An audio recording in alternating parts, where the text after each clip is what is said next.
Tengan ustedes muy buena noche. Dentro de nuestro espacio de reflexión sobre la historia de las ciudades, particularmente en estas fechas estamos hablando del año 2021 y ahorita a principios de marzo, hay algo que no suele ser muy común y que es necesario reflexionar porque forma parte de esta costumbre y tradición, por ejemplo, de las nomenclaturas de la ciudad. Y en el caso, la Ciudad de México, justamente este año 2021, se está aproximando a la conmemoración, no necesariamente festejo, pero sí la conmemoración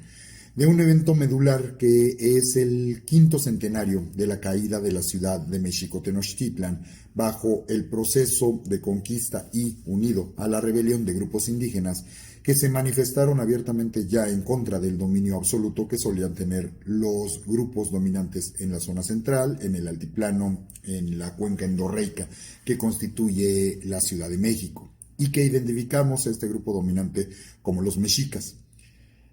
El evento particularmente se conmemorará el día 13 de agosto, que es el día en el que tomaron prisionero al gobernante, al Hueytlatoani, que es el nombre que recibe en náhuatl, que significa el gran hablador portador de la palabra preciosa, y que sería como el equivalente, para que nos entendamos, porque no tiene esa equivalencia en la realidad, a emperador. Pero en estas fechas, particularmente, la jefa actual de gobierno de la Ciudad de México, siguiendo una línea política marcada también por el propio señor presidente de la República, Andrés Manuel López Obrador, tienen la intención de tratar de remarcar la resistencia de los grupos indígenas, el rechazo absoluto a todo lo que tenga que ver con la imposición y la conquista por parte de los españoles, pero desgraciadamente el hecho de verlo de una manera tan radicalmente a favor de los indígenas está olvidando una parte fundamental de la memoria que constituye particularmente a la ciudad. Y aquí hay un artículo que escribió y publicó justamente el día de hoy en el periódico El Universal el escritor Héctor de Mauleón, y que nos hace referencia a cómo se ha visto históricamente esta intención, porque no es propia nada más de este régimen de gobierno, es algo que históricamente ha ido ocurriendo, sobre todo si lo vemos desde la perspectiva de los dominantes, en el caso de los españoles, al momento de construir la ciudad como ellos lo necesitaron, destruyendo el esquema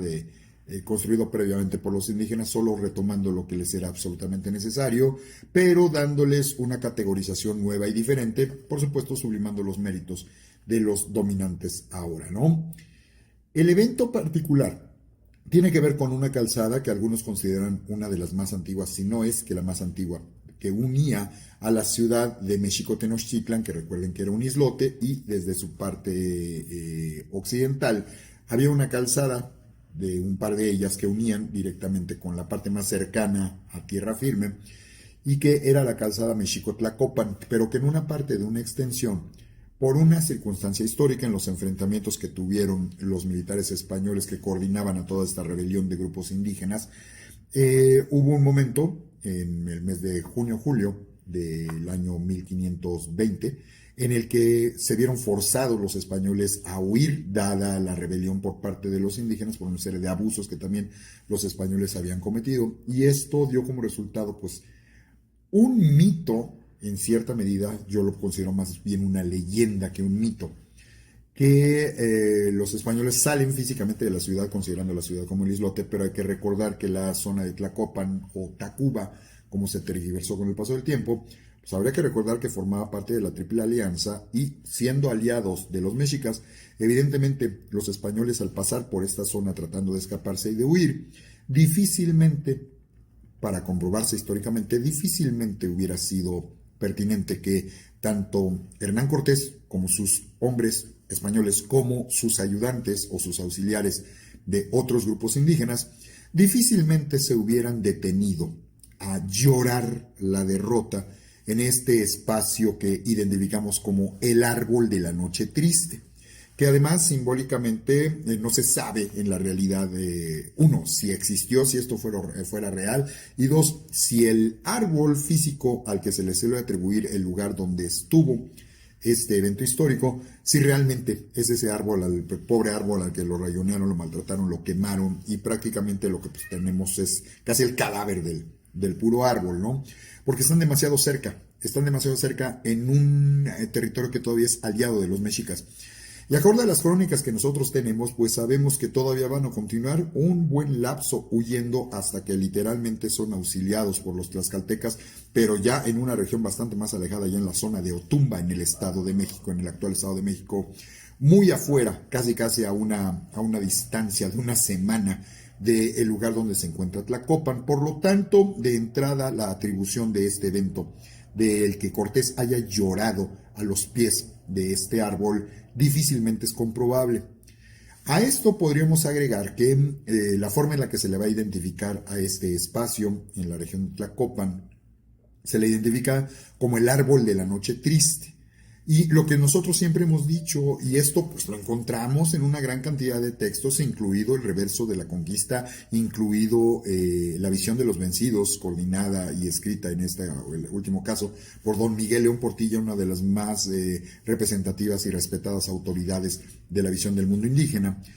Ellos mismos se refieren a la noche triste, ¿no? Pero habría que tomar en cuenta que pues no es noche triste para los indígenas, más bien es al revés, ¿no? Sería una noche de triunfo el haber expulsado a los españoles, a los que consideran les están echando a perder todo. La visión de la noche triste sería más bien desde la perspectiva de los españoles, que a final de cuentas perdieron esta batalla, pero terminan conquistando esta zona territorial que marca el inicio del camino de las conquistas de los Méxicos. No es nada más una sola conquista, y no porque cayera esta zona significa que ya se conquistó todo. Es uno de los más graves entendidos que tenemos, pensando que dominando aquí ya los dominaste a todos. Esto es completamente falso. Pero resulta que la jefa de gobierno actual, la doctora Claudia Sheinbaum, emitió un comunicado en esta semana en donde citamos textualmente lo que ella dijo. Nos preguntamos, ¿cómo es posible que hay una calle, estoy leyendo como está redactado, que hay una calle que se llame Puente de Alvarado, cuando Alvarado fue el principal perpetrador de la matanza del Templo Mayor? Por eso tomamos la decisión de cambiar el nombre y quitar el nombre de Alvarado y ponerle calzada México Tenochtitlan. Ya de entrada ahí hay un problema. Aquí no se pronunciaba, en náhuatl no se pronunciaba México, se pronunciaba Mexico. Y si esto es cierto, están cometiendo también un error en la atribución del nombre. También, continúo, también dejamos de nombrar el árbol de la noche triste y hacemos una calzada de la noche victoriosa. Porque si bien es cierto que hace 500 años fue la derrota de México Tenochtitlan, también es cierta la resistencia de los pueblos originarios. Fin de cita de la doctora Claudia Sheinbaum. Y ahora me permito citar lo que dice justamente Héctor de Mauleón, con el que comparto una gran cantidad de la información que él llega a analizar críticamente.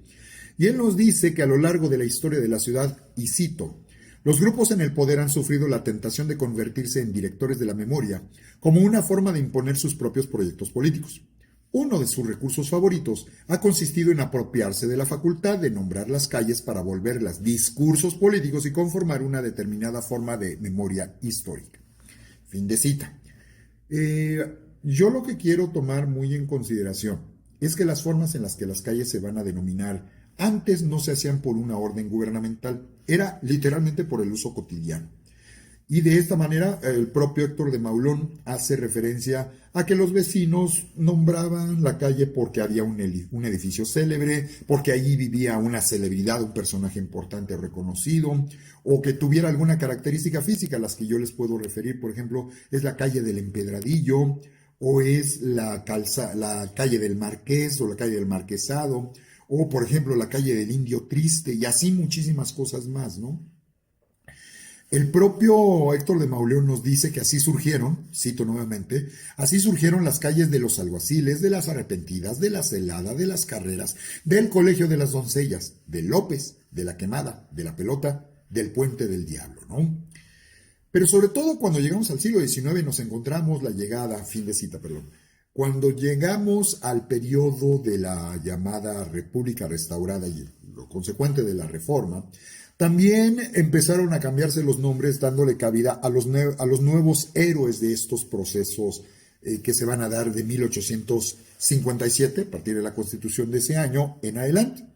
Y por eso no va a ser raro que los grupos liberales, encabezados por gente del gobierno de Benito Juárez, homenajeen a sus propios héroes, ¿no? Entonces tenemos las calles de Leandro Valle, o Ignacio Zaragoza, O 5 de mayo, ¿no? Aquí, por ejemplo, está la circunstancia de cuando fue el imperio de Maximiliano. Sabemos que se ordenó la construcción de una calzada que uniera la zona de Chapultepec con la entrada principal cerca de la zona de Bucareli y relacionando con la calle de Corpus Christi, que posteriormente, paradójicamente, se termina convirtiendo en Avenida Juárez, y que uniría con esta calle principal que llevaría a través de la calle de San Francisco y la calle de Plateros, que en tiempos de la Revolución se le cambió el nombre, se le puso calle de Madero, y que es la que lleva a la Plaza Mayor, no Zócalo, porque todavía no se le llamaba Zócalo para las épocas en las que se manda a hacer toda esta estructura, ¿no? Y esta calzada, en su momento, el que la manda a hacer en coordinación junto con su esposa es el emperador Maximiliano junto con la emperatriz Carlota. Y cuando se inicia la construcción de este bulevar muy al estilo europeo y muy al estilo francés, pues se le identificó popularmente como la calzada del emperador. Pero como sabemos que la historia nos llevó a la derrota del Segundo Imperio francés, al triunfo de la República restaurada, evidentemente no le pueden dejar el nombre de calzada del emperador o calzada de la emperatriz. Y de manera inicial le van a poner el nombre por ahí de alguno de sus propios héroes, si mal recuerdo Paseo de Gollado, pero con el paso del tiempo deciden hacerle una honra mayor a todo el movimiento que ellos construyeron para el establecimiento del sistema liberal. Y de esta manera se termina convirtiendo en el Paseo de la Reforma, como nosotros lo conocemos hasta nuestros días. Entonces no es extraño que, dependiendo de los sistemas de gobierno, se hacen la autopromoción, están dejando su huella en la historia, pero se está haciendo por razones más que nada políticas y no de una necesidad o no de una identificación local. Porfirio Díaz también llegó a tomar decisiones en ese sentido, y aquí nuevamente cito lo que dice Héctor de Mauleón, que nos dice que a instancias del ingeniero Roberto Gayol, que también tiene nombre de calle, o una calle tiene su nombre, el gobierno de Porfirio Díaz tomó una de las decisiones más absurdas en la historia de la ciudad. Gayol consideraba que los nombres de la capital habían heredado, que los nombres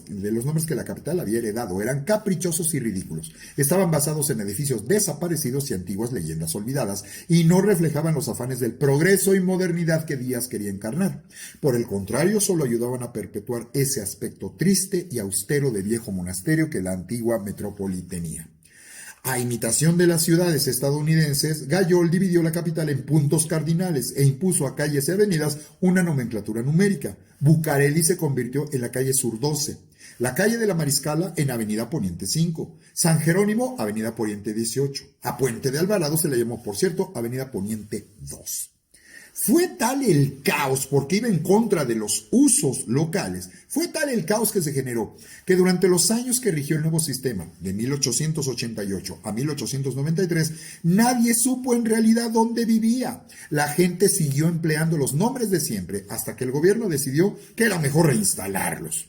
Aún quedan en el centro algunas viejas placas que dan cuenta de aquel desbarajuste, nada más para que nos demos una idea. Para el año de 1909, como hay una renovación de las relaciones entre España y México dada la cercanía de las fiestas del centenario, como un gesto de cortesía con España, el Ayuntamiento de la Ciudad de México decidió convertir una serie de calles, San José del Real, Espíritu Santo, Ángel Alfaro, Tompeate, Puente de Monzón, Caballete, etc., en una sola, la larga Isabela Católica. Era solo el anuncio de lo que ocurriría una década más tarde, que nos muestra también cómo se va en contra del uso y la costumbre para dejar, sí, en nociones más prácticas, un solo nombre de calle corrido, pero va en contra del uso y la costumbre de la gente que vive allí. Esto es elemento fundamental para cuando nosotros hablamos de lo que representa CEPTED, ¿sí? El entender quién es el experto, quién es el que vive ahí, quién es el experto nativo. Y nosotros no podemos ir en contra de las necesidades o la identificación, la construcción de la identidad que vive justamente en esos territorios. Para cuando además pasa el tiempo, viene la revolución, cambia todo lo que tiene que ver con la época del porfiriato y evidentemente va a tener que haber un gran ajuste. Nuevamente cito a Héctor de Mauleón. De cara al centenario de la consumación de la independencia, José Vasconcelos sugirió que los antiguos nombres de las calles fueran cambiados por los de las repúblicas latinoamericanas que habían reconocido al gobierno de Álvaro Obregón. De ese modo, en un chasquear de dedos, se le amputó a la ciudad su memoria. una memoria colectiva que la gente, los habitantes, habían construido a lo largo de 4 siglos. Ahora las calles se llaman República de Colombia, República de Venezuela, República del Brasil, y así dejamos los puntos suspensivos. Lo más interesante, fin de cita, lo más interesante de lo que nos está reflexionando en este punto Héctor de Mauleón, es que en los tiempos de Obregón, pues sobre todo por la consumación de la independencia, de la que además ahora estamos también en la conmemoración del centenario de la consumación de la independencia este año 2021, que ni siquiera en esas épocas donde el nacionalismo explotó a todo lo que daba y sienta las bases del nacionalismo como nosotros lo entendemos ahora aquí en México,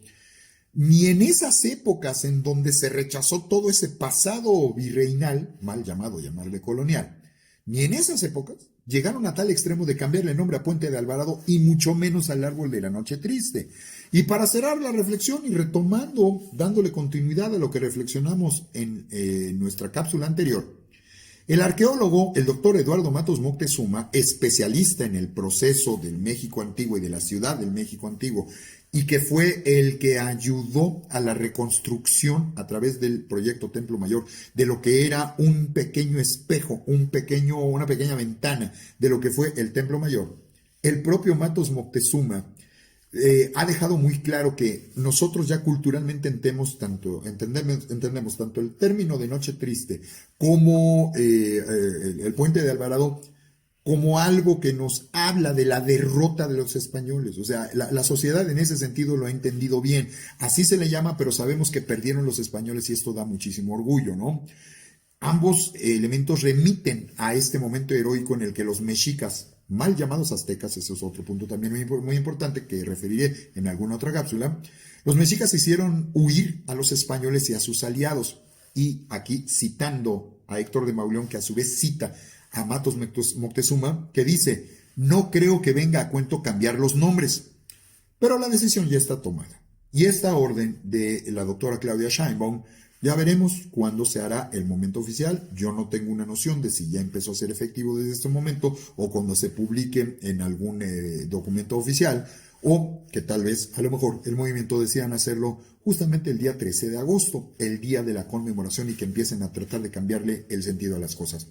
Lo único que queda de manifiesto es lo poco que apreciamos nuestra historia y la forma en la que la mayor parte de los políticos la han terminado estirando a su propia conveniencia. Espero que nos sirva de reflexión. El nativo experto, el que vive en esas zonas de las que nosotros hacemos referencia, ellos son a los primeros que se les tiene que consultar su opinión al respecto. Y si va en contra del uso y costumbre de los últimos 400 años, aunque hace 500 años no se le llamara así,